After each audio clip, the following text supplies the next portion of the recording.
Kilala niyo po ba itong dalawang tao na nahuli ng PAOK? Hindi ko po kakilala itong dalawang tao.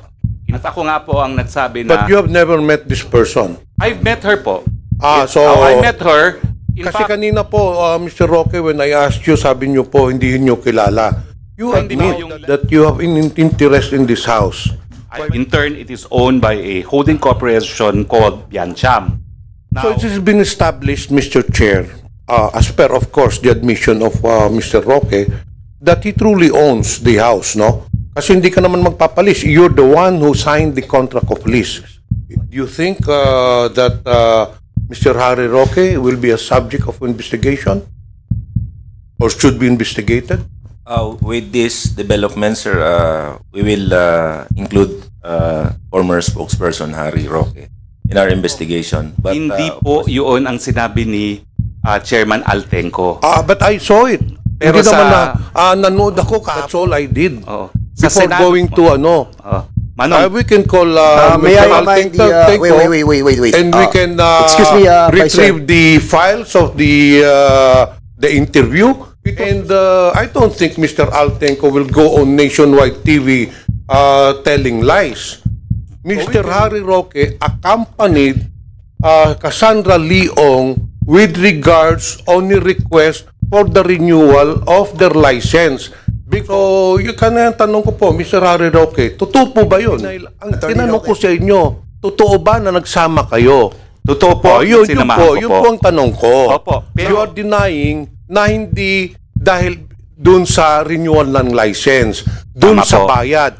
But still, it's still the same issue dahil you cannot renew your license until such time that the $500,000 will be paid. Former Secretary Harry Roque, well, you just have heard the statement of Yusek Gilbert Cruz that linking you to the said Chinese nationals. Kilala niyo po ba itong dalawang tao na nahuli ng PAOK? Hindi ko po kakilala itong dalawang tao. In fact, yung isa, sabi naman po ni Yusek, ay kakarating lang na bansa ng July, yung babae. Yung isa, ang pagpapakilala niya, ay siya ay Cambodian, no? So, hindi ko po kilala kung sino yung Cambodian na yan. Pero actually, Manong Johnny, just to facilitate things, inaamin ko po that I have an interest in the corporation that owns the house. Hindi ko naman po dininay ito sa Senado. Ang problema lang po talaga is we're in the process of distributing property within the family. And right now, hindi po sa akin talaga yung property. But, nagkasundo po kami na talagang I want to retain this property. So ngayon po, ang nag-aari ng property ay, sandali po, kunin ko lang yung pangalan, ha?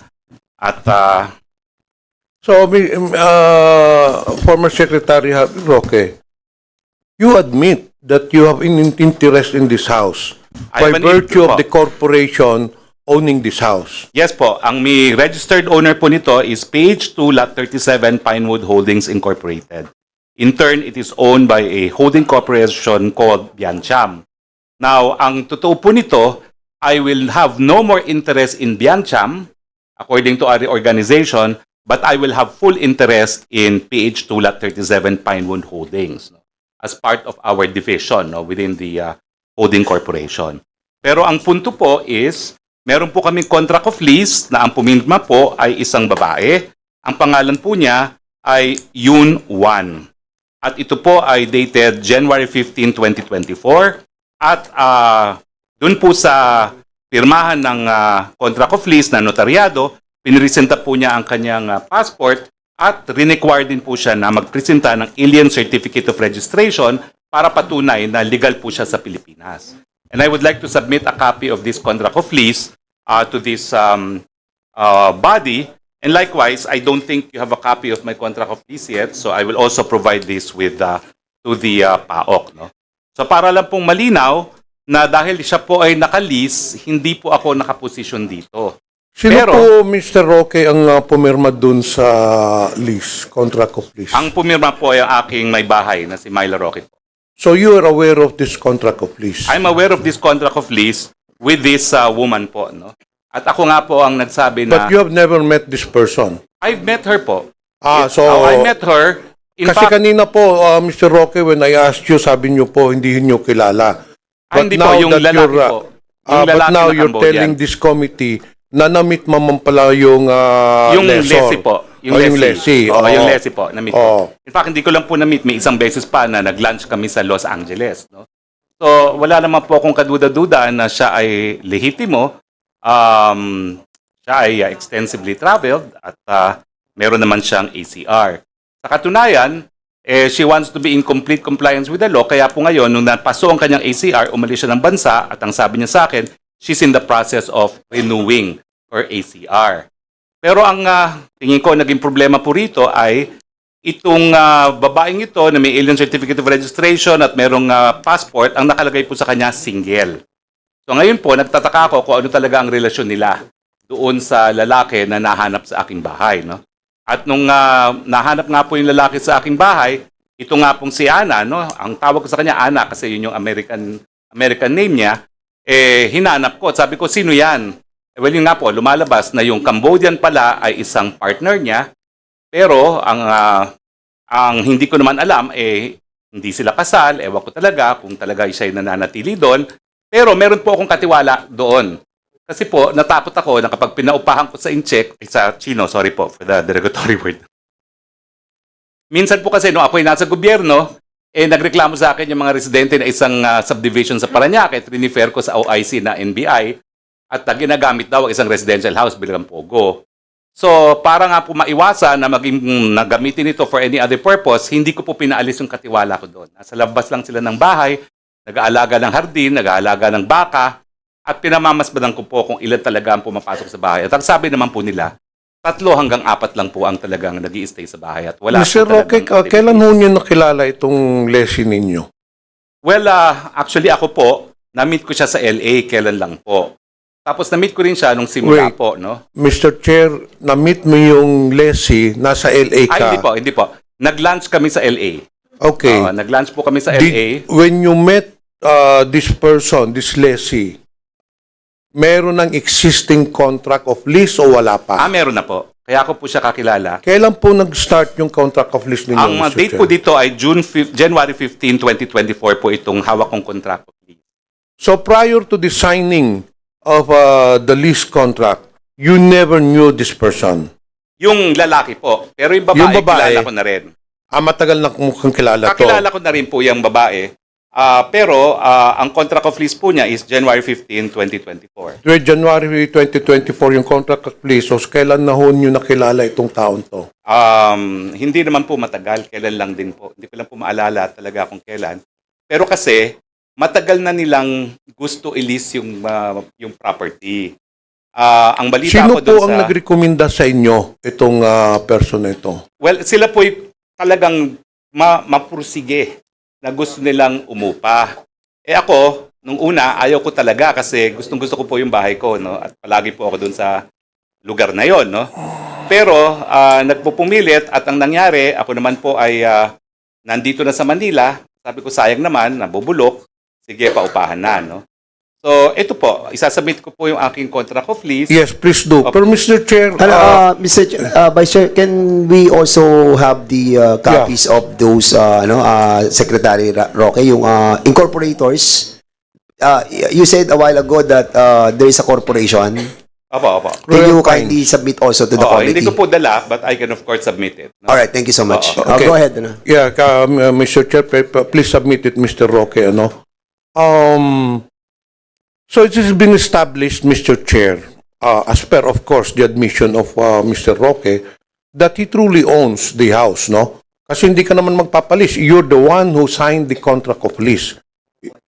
Well, we have Yung an wife interest mo, in the ikaw corporation po. nagpirma. Yung wife ko po, But hindi you ko po already tinatanggi admitted, naman yan, no? you already admitted earlier that Hindi ko by naman virtue po- of your owning the corporation Yes po. which owned the house, so literally, kayo po may-ari nun. Now, Well, my the question corporation, is, Mr. Roque, since kayo naman ang may-ari nun, pinupuntahan din naman ninyo yon. I'm very sure, according to Mr. Cruz, dun sa mga neighborhood, nakikita po yung presence ninyo.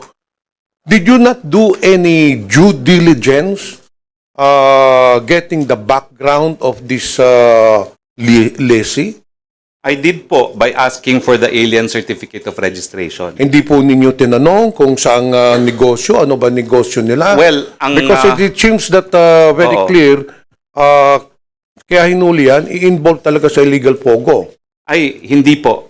Hinuli po yan at ako po yung nakipag-ugnayan na sa Chinese Embassy rin dahil may wanted pala siya for financial fraud. Hindi po sa Pogo. So, malinaw po yun, no? At napahiya nga po ako sa Chinese Embassy dahil ako yung malapit naman sa kanila, no? At in-explain ko rin na wala akong kinalaman na meron palang pugante sa China na nanirahan dun sa bahay na yon, no? Pero malinaw naman po na sabi po sa akin ng embassy, kaya nga po siya nasalagay sa red list ng Interpol, it's because of financial fraud. I think it is P2P in fact. Hindi ko nga alam kung ano yung P2P, no? Pero P2P financial fraud, kaya siya dinagay po sa Interpol red list. At hindi naman po dahil sa Pogo. So, At, Mr. Roque, Mr. Chair, wala kayong previous dealings nitong lessee. Wala po, wala po. May I ask Yusek Gilbert Cruz? Well, it has already been established, it has already been said, it's in the record that Mr. Roque owns the house.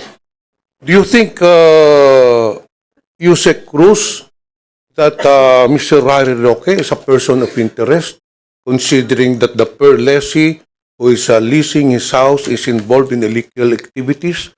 Do you think that Mr. Harry Roque will be a subject of investigation or should be investigated? With this development, sir, we will include former spokesperson Harry Roque in our investigation. But of course, sir, we need documents coming from all the agencies involved to prove the ownership of the property. Okay, we will let you finish your investigation, ongoing pa man ang ano. Now, let me go to the last matter. Masali na lang ako, Mr. Chair. Yesterday, Chairman Al Tenco was interviewed in Head Start. And he said that sometime last year, I don't know, last year or this year, that Mr. Harry Roque accompanied Miss Cassandra Leong to PAGCOR to assist her in the renewal of their license. Totoo po ba yun, Mr. Harry Roque? Manong Johnny, kung hindi po yun ang sinabi ni Chairman Altenco. But I saw it. Pero Hindi sa- naman nanood ako kahapon. That's all I did. Oo. Before going to ano. Manong, We can call May Mr. I remind the... Altenco, wait. and we can excuse me, Vice Chair. retrieve the files of the interview. It was very clear. Mr. Altenco said during the interview na Mr. Harry Roque accompanied Cassandra Leong with regards on the request for the renewal of their license because may $500,000 na hindi nabayaran kaya hindi ma-process yung license nila. And I don't think Mr. Altenco will go on nationwide TV telling lies. So we can retrieve that file of that interview. So, yung kanang tanong ko po, Mr. Harry Roque, totoo po ba yun? Attorney Roque, resource speakers, a reminder to address the chair. yes, Thank you so much. Mr. Chair, hindi po. 2 beses na po nag-testify si Chairman Altenco at nandito po si Attorney Fernandez na kasama po doon sa meeting. Hindi po ako lumapit kay Chairman Altenco on July 26, 2023 para kumuha ng lisensya. Linapit ko po siya, yung Cassandra Ong, para po magkaroon ng rescheduling of payment sa mga pagkakautang di umano dahil na-dispalkuhan yung Lucky South ng pambayad sa PAGCOR. Binigay daw po nila di umano sa kanilang representative sa PAGCOR na si Dennis Cunana yung pera at na-dispalko. At ito naman po ay 2 beses inulit ni Mr. Chairman Harry Roque, it Tangco po. pertains to the same thing. Ay, Sinasabi nyo, ang dinideny, ang tinanong ko sa inyo, totoo ba na nagsama kayo? totoo po, yun sinamahan po, ko yun po. po ang tanong ko. Opo, pero Now, ang sinasabi nyo, you are denying na hindi dahil dun sa renewal ng license, dun Tama sa po. bayad.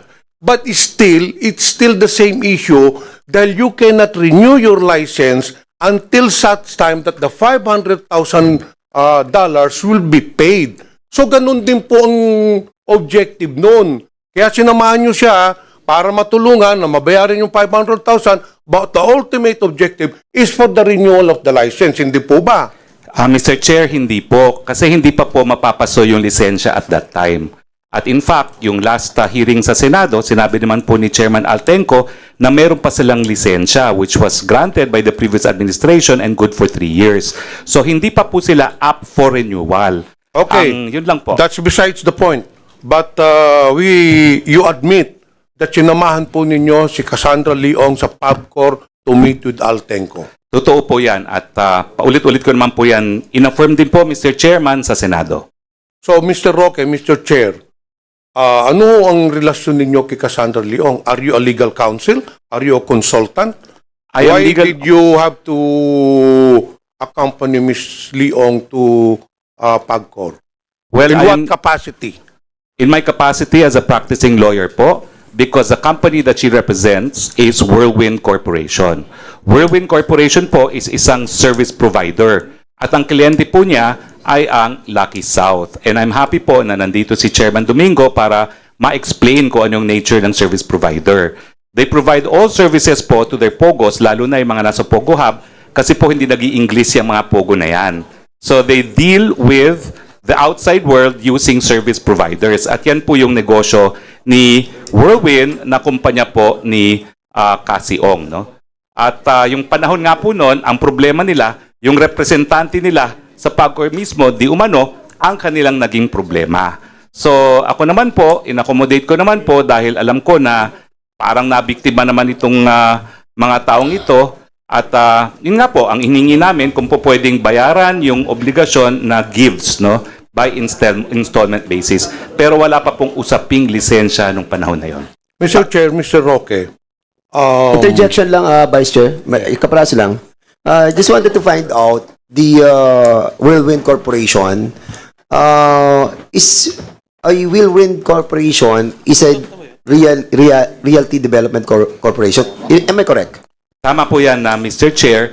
At kaya po ako unang nakilala yan matapos ang eleksyon, ang nagpakilala po sa akin, sila daw ay mag-i-invest sa mga renewable energy projects. Pero former Secretary Roque, hindi sila nagpo-provide. No service provide. Hindi sila service provider, in other words. Kasi dito ata sa incorporation nila, it's all about realty development. So, I was confused kung nagpo-provide sila ng service ang Whirlwind. Apo. Well, again, apo. Nagpo-provide sila sa... Wait, sandali ha. Because in accordance with the SEC, ano lang po sila? Development, realty development. So, why are they providing services? Sila po ang umupa dun sa lupa, sa Porac, at sila po ang nagpagawa ng mga buildings. At sila po ang Yes. nagpapaupa sa Lucky South. Yes, So, correct. yung by being a service provider, at alam ko po naman po, ang patakaran ng mga ibang service provider, ganyan rin, sila nagbibigay ng physical infrastructure, pati computer sila nagbibigay, at iba pang mga serbisyo dun sa mga nag-ooperate ng POGO, kasi mga POGO talaga, mga Chino, at dun sila talaga sa electronic gambling na involved. So, aside from the realty development, they provide services as well. Tama po yan. At kaya But nga in po, relation to their SEC, ang purpose lang nila is specifically for development ng properties. So, I think there is some violation with regards to the delivering services as well. hindi ko pa because- po Mr. Chair, hindi ko pa po nakikita yung articles nila, pero totoo po na they are first and foremost a real It's here, estate company. Secretary Roque. The amended articles of incorporation of Whirlwind Corporation is primarily is to engage in realty development. That's their purpose. Tama po. Mr. So- Chair, kung sila po ay nagbibigay ng ibang serbisyo, then it's beyond their corporate responsibility nila. Normally Diba? po, merong primary at merong secondary. So it could be covered by a secondary purpose po, no? So we will At, check the meron namang secondary mga- purpose. Oo. Okay, for the meantime, we'll be asking. Sige, go ahead muna. I'll be hanapin ko lang. winding up my interpellation, Mr. Chair, to give a chance to other. Mr. Roque, Mr. Chair, kailan ho niya nakilala si Cassandra Leong? Right after elections po, dahil I had to settle back to my practice, dahil natalo nga tayo ng eleksyon, and settle back to old projects that I left hanging, including renewable energy projects. Paano ho niyo nakilala si Cassandra Leong, Mr. Chair? May nagpakilala po sa akin na isang Malaysian company also engaged in renewable energy, at ang sabi nila, sa Singapore, merong company na may presence sa Philippines that is seriously studying the feasibility of starting an integrated solar panel manufacturing facility, kasi nga po binoboycott ng mga Amerikano yung solar panels na made in China. Kailan po, anong year po kayo nakakilala ni Cassandra Leong? Matapos po ang eleksyon. Ang eleksyon po ay 2022. So, matapos po ang May 2022 election, kung hindi po ako nagkakamali, mga July or August po yan. Kailan po kayo pumunta sa PAGCOR, Mr. Chair? Ay, ano po, 2023 na po. 2023. Apo. Nung nakilala po ninyo si Cassandra Leong, hindi ba ninyo alam, hindi ba niya sinabi na she's involved in POGO operations? Ang alam ko po, sila nagpapaupa nga doon sa Porac. Pero that's one only of their businesses, at marami silang businesses, especially in Singapore. At in fact, ang palagi ko pong kausap ay isang non-resident sa Pilipinas. Lumilipad po siya from Singapore to discuss with me the feasibility of the solar energy project, no, which is in Cebu. At yun nga pong CEO na yun ang dahilan kung bakit hindi ko nakumbinsi sila mag-invest dun sa solar project na yun. Kasi ang reklamo ng kanilang CEO who's based in Singapore is napakababa po noong, ano ba tawag doon, yung babayaran po ng Meralco doon sa proyekto, no? Kasi yung proyekto na gusto ko sana mag-invest sila ay meron na pong ganon, no? PSA. So, wala pong nangyari doon sa mga Mr. efforts Roque, sa ko. tingin niyo po, bakit kayo nilapitan ni Cassandra Leong? Ay, ako po lumapit sa kanila dahil naghahanap po talaga ako ng investors para sa mga proyekto ng renewable energy. Are Kasi you in a fact, consultant of Whirlwind Corporation? I am in fact legal counsel po. Legal counsel kayo Opo. ng Whirlwind Corporation. Opo. So you have had a long dealings with Cassandra Leong. Well, hindi po long kasi after I accompanied them in PAGCOR, 2 months later, they told me they have a problem with their landlord. That they were being evicted from the property at meron na raw writ of execution from the RTC. So sabi ko, paano nangyari yon? Ang sabi nila, kasi nagkaroon ng kaso na ejectment, yung lupa pala na pinirmahan nilang lease contract sa tatay, nagdidemandahan pala yung tatay at anak. Siguro alam ng mga taga-Angeles yung kwento ng Cruz family. At ang nangyari, yung mga anak na registered owners, dinimanda sila ng ejectment, pero yung tatay, hindi naman binigay sa kanila yung mga papeles, itinago, kaya umabot na sa punto na nagkaroon ng writ of execution at dun sa kaso, may mga abogado na hindi naman nila inauthorize. Mr. Chair, last question, Mr. Roque. Magkakilala ba itong dalawang Chinese national at saka si Cassandra Leong? Hindi po. As far as I know, hindi po sila magkakilala at yan nga po ang aking ine-emphasize. Wala pong links at all itong request ng China sa Interpol to apprehend this Chinese fugitive with the issue of POGOs in the Philippines. Mr. Roque, Mr. Chair, I'm just curious kasi for the past several months, medyo mainit talaga ng Pogo. And it seems your name always crops up. Una yung kay Cassandra Leong. Your name was involved. Then itong pangalawa, itong sa raid ng bahay mo, your name again is involved. So, hindi po natin maalis sa madlang publiko at dito sa komitiba that you might be involved in these illegal activities.